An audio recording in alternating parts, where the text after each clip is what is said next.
Assalamu alaikum wa rahmatullahi wa barakatuh, and welcome to another edition of Hilaal Live, all the way from the Cape Town studios. My name is Luqman Shadrack, and thanks for joining us on channel 347 on Hilaal TV. You're welcome to also live stream on www.hilaal.tv. Now, there's a lot happening with regards to the political climate that we find our brothers and sisters in Palestine and Israel, the conflict that's happening now as well, apartheid in Israel. And we thought we'd invite a couple of organizations that have their own take on the conflict, but more importantly, the political landscape of South Africa as well. Now, I need to remind our viewers that the views expressed in this interview is not necessarily that of Hilaal TV and its management. On the line, I'd like to welcome the leader of Azania, Brother Riaad Maarman. Assalamu alaikum, brother, and welcome. Wa alaikum salam wa rahmatullahi wa barakatuh. Thank you very much for having me. It's a great pleasure to be here. And assalamu alaikum to your viewers as well. Thank you very much. Jazakallah so much for affording me your time. For those of our viewers that don't know too much about the Azania Peaceful Revolution, and I believe there's a campaign that is on the way in the Cape Town area, or in Cape as well.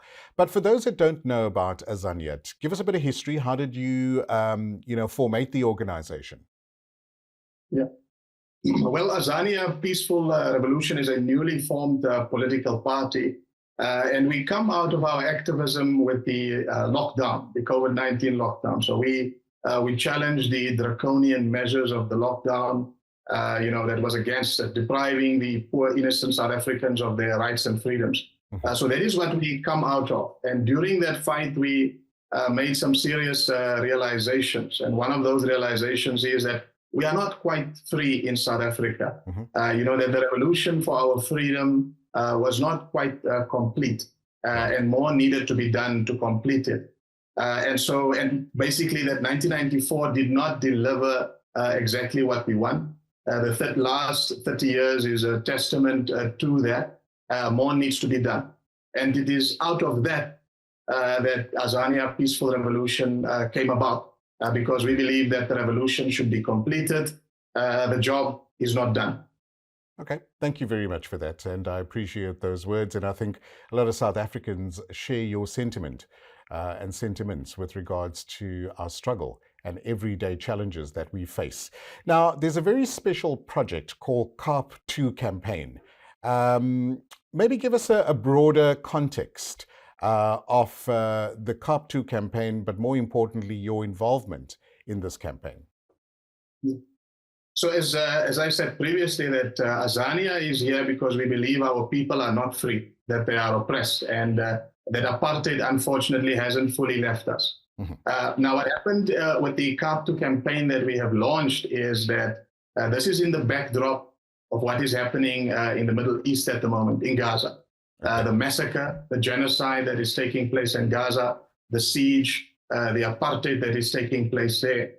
And of course, since that has happened, the DA, the Democratic Alliance, and various other political parties have come forward and they've stated their support for the apartheid state of Israel as it commits this genocide against the people. And so this made us now look very seriously at the Democratic Alliance and what is happening in Cape Town. And what we have discovered in Cape Town is, one, that not only is the Democratic Alliance in support of the apartheid state of Israel, but there is apartheid happening in Cape Town itself. And as they say, charity begins at home. So it is important for us, for those in solidarity with the Palestinian people, and for those in solidarity with the poor people in South Africa, to deal with the problem of Zionism and extremism in South Africa, and unfortunately is in the Cape. And so what we are saying to all of the South African people that is in solidarity with the oppressed people in Palestine, in South Africa and everywhere, there is oppression going on in the Cape. There is apartheid going on in the Cape. Let's go down there, concentrate our political efforts, our votes in Cape Town, and let us get rid of the DA that is a supporter of the genocide that is going on in Gaza at the moment. When you talk about some of the unjust ways that the DA contributes the way the Cape is run, would you mind sharing and giving our audience and our viewers maybe some examples as context? I think, of course, we have limited time, but I could maybe think of one that comes to mind immediately. Mm-hmm. You know, for many years in the Cape Flats, they've had a problem with gangs. They Okay. still do. Yes. And there have been, you know, the gangs had a habit of painting graffiti on the walls in Cape Town to mark their gang territory. And I remember many times as I've gone to Cape Town, I see this extravagant graffiti on the walls here, and it was just left there. Now I see there are people in the Cape Flats that have removed this graffiti and has painted a flag of Palestine to show their solidarity, their sympathy towards the innocent people of Palestine. And now the DA is moving police resources and everything to have this graffiti removed from the wall. So this is one example. Okay. Another extreme example of what the DA is doing there. Remember, one of the things that the people of Palestine is suffering is illegal Jewish settlements on their land. The DA has recently called Jews from outside of Cape Town to move to Cape Town so that they can bolster the DA's strength there and their grip on Cape Town. So these are, I know we don't have a lot of time, but I think these are just recent demonstrations that the DA's behavior is oppressive there to the people. They are not allowing, views to be expressed that they disagree with, and they don't hesitate to use police brutality and twisting the law in their favor to get their way over the people. Okay, thank you for that. Talking about your political party, you said it was formed in lockdown as well. We're coming up to election year this year. Maybe share with our audience some of your key projects that you will maybe embark on in the next couple of months, and how are you going to make a difference in our communities? Yeah. So the first thing that that we want to embark on is we want to bring to the political discussion and the narrative in South Africa that, one, we can't look at our current political problems in this country in isolation. We must go back to 1994 and to how we have come about with the current order that we have. Are we on the right track? Clearly, after 30 years, we are not on the right track. So that is important for us as South African people to investigate, to have a clear perspective. So that is what we want to do. Secondly, we must ask ourselves, how much of the political power in the country and the structure is really democratic, is in the hands of the people. Okay. Now that we are talking about the DA, for an example, I want to make this example. The ANC is the elected government, but every time, the ANC does not do what the DA wants the ANC to do, the DA rushes to court, and the court orders the DA to do what the ANC wants the court orders the ANC to do what the DA wants it to do. So there is a problem with the structures of power in the country, the powers in the judiciary, the powers of the Reserve Bank and our monetary system, our banking system. These powers that are underlying, they are the real powers that control the direction of the country. And much of these powers is outside of democratic influence. And we say as Peaceful Revolution, we need to have those discussions and we need to make those changes. A last part of the Peaceful Revolution is that it is not enough, our people have suffered a lot of psychological problems and damage based on our oppression. And we need to also, in our political work, focus on how we can change the minds and the hearts of the people so that freedom can come, as it were, from the inside out. Okay. Well, it's going to be a tough year. It's going to be a very interesting year as well. We do know that our current government has also tried to alleviate some of our energy crisis. What are your thoughts on that? If you're referring to the current load shedding that we're experiencing, I'm in Johannesburg now, and we are experiencing load shedding as it is. Wow. Look, much of this is not to do with what the South African government wants or does not want. And this is part of why we need a peaceful revolution, because there are powers that seem to be above and beyond the influence or the power of the government. Our energy crisis should not be looked in isolation. We should also consider the 2030 agendas that the UN has, and we should consider the just energy transition that is going around in the country. I don't believe it is pure coincidence that there is a move around the world to encourage countries like South Africa to produce less energy. And then all of a sudden we have the load shedding. And going along with that is, I believe, a lot of incentives, let's call it that, financial incentives in the form of huge loans that are given to our country so that we can produce less electricity. So I think the load shedding should not be looked innocently, and I think the government is taking the wrong direction, that they are being influenced by powers that are not looking at the interest of South Africa. We need to produce much more energy than we do now so that we can industrialize and have jobs. This is not good for our country. I agree. We're chatting to the leader of Azania, the political party that was formed in the lockdown period, chatting to Brother Ricardo Riaad Maarman around some of his campaigns that is currently underway, especially in the Cape and around the country as well. After the break, you're welcome to join us on the WhatsApp line, and you can pose your questions to Brother Riaad, and he will try his level best to answer those. You are still watching Hilaal live on channel 347, all the way from the Cape Town studios. I'm Luqman Shadrack. Assalamu alaikum and welcome back to Hilaal Live. Thanks for joining us on channel 347. Remember, you could also log in via our live stream, www.hilaal.tv. We're now chatting to the leader of Azania, who is a political party that has formed during the lockdown period, and they are nationally based. On the line and via our Zoom link up is the leader of the Azania party, Brother Ricardo Riaad Maarman. Assalamu alaikum once again, Brother Riaad. Thanks for joining us. Wa alaikum salam wa rahmatullah. Thank you very much for having me. Appreciate that. My pleasure. So before the break, we chatted about the COP2 campaign, that you have very strong intentions, and why the intentions are. We chatted about that. We're going to open up our WhatsApp line very, very soon for our viewers, where they can join on the WhatsApp line and pose any questions. 079 085 2511. Let us know your thoughts about the current interview with Brother Riaad. Brother Riaad, once again, the COP2 campaign is definitely focused on the DA's exclusion of certain communities as well. But if you look at the peaceful revolution that you would like to embark on now, what are some of the strategic ways that you would like to continue with the campaign? Look, I think, the important focus is Cape Town, 100%.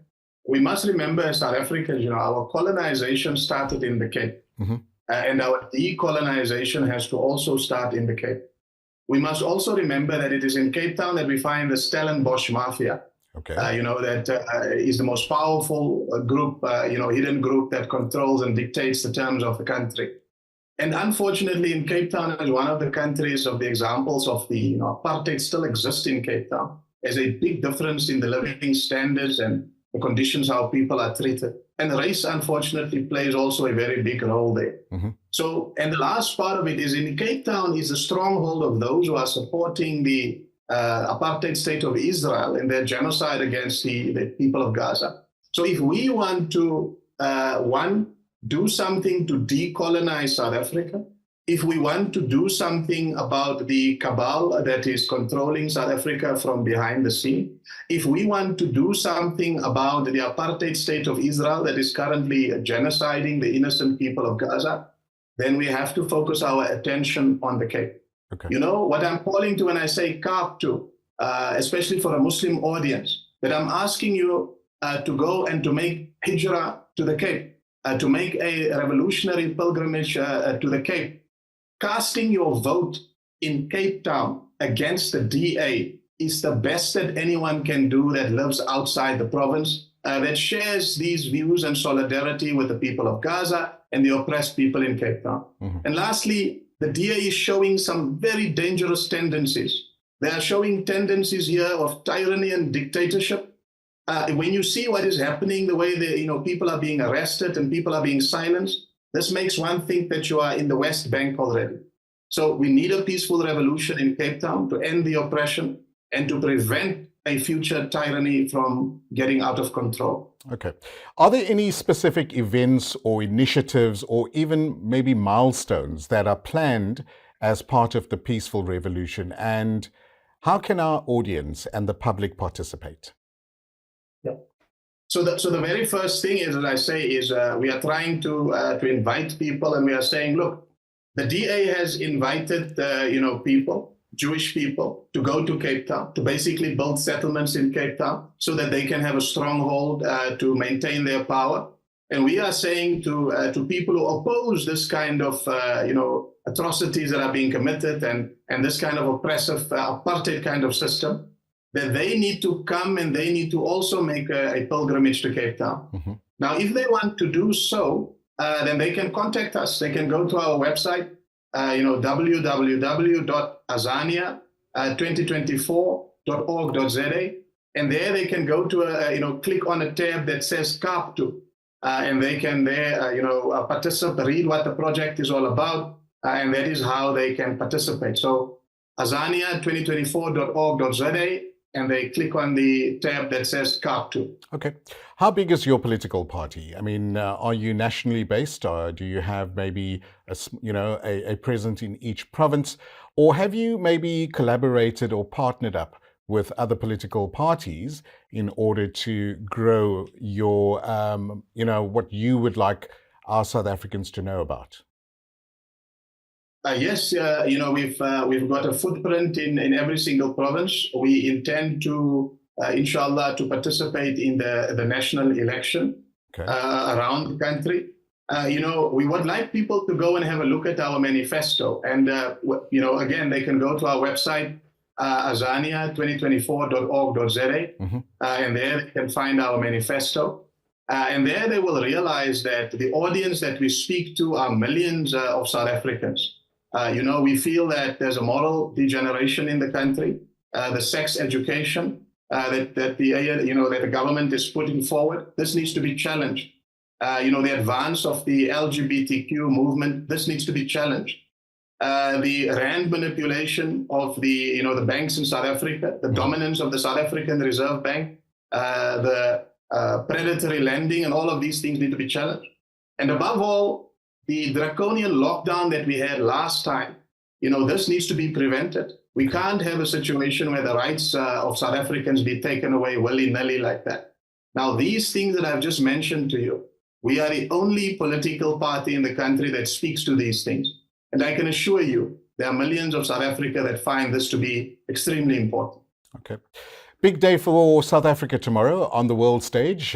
We are making a presence in The Hague tomorrow in Netherlands, where the International Court of Justice will hear our case against the genocide that is portrayed between Israel and Palestine.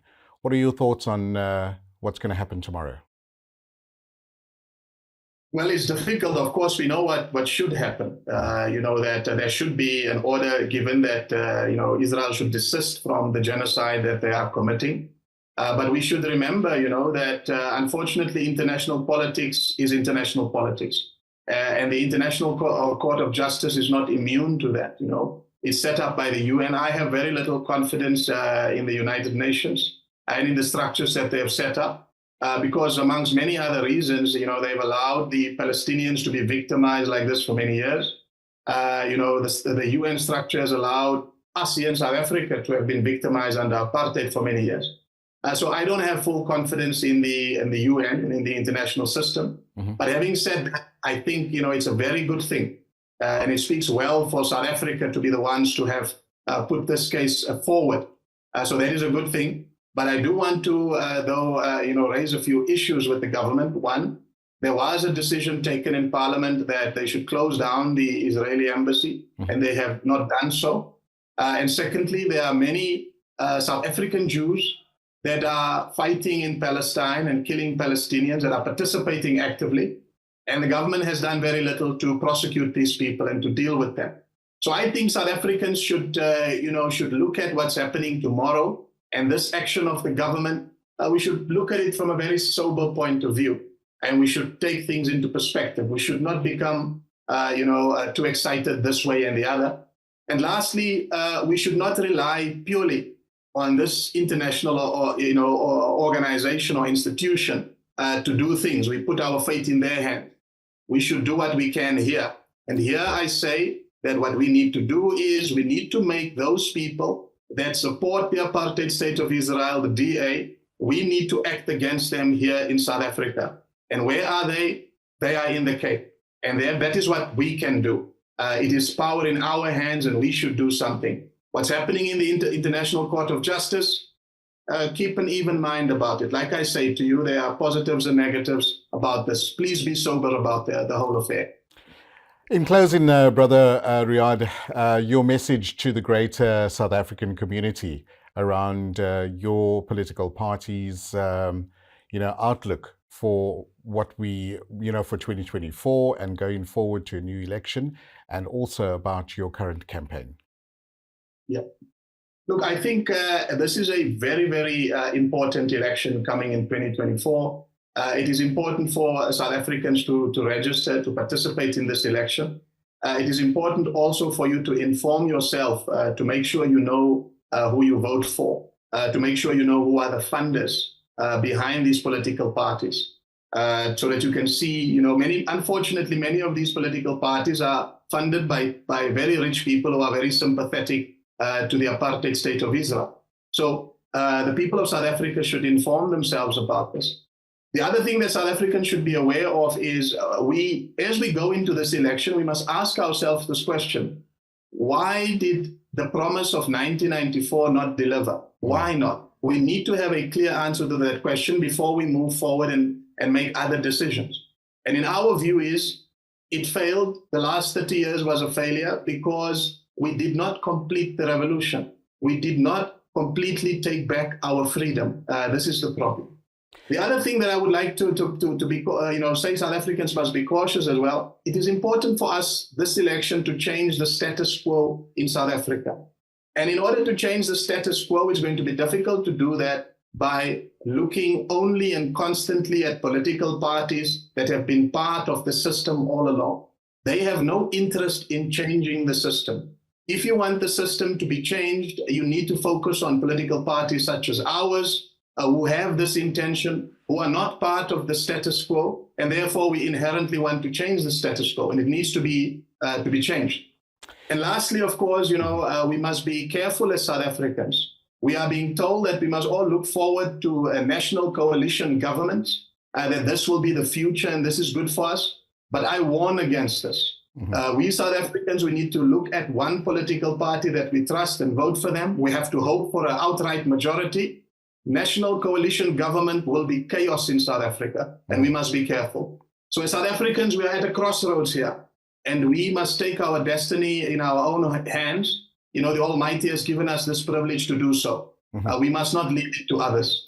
Brilliant. Leader of the Azania Peaceful Revolution, Brother Ricardo Riaad Maarman, Jazakallah so much for affording me your time and sharing some valuable input around the political climate of South Africa. We wish you all the very best. And if you're in Cape Town, pop into our studios. We'd love to have a chat. Have a great evening. Assalamu alaikum. Thank you very much. Assalamu alaikum wa rahmatullah wa barakatuh. And there we go with the first part of Hilaal Live. Coming up, we let you know about some of the events that are happening in the next couple of days. After the break, the legal fraternity is allowing us to hear their voices tomorrow with mass action planned in Cape Town at the High Court. We chat to Judge Rihanna Khan Parker just after the break. Thanks for watching us on Hilaal Live.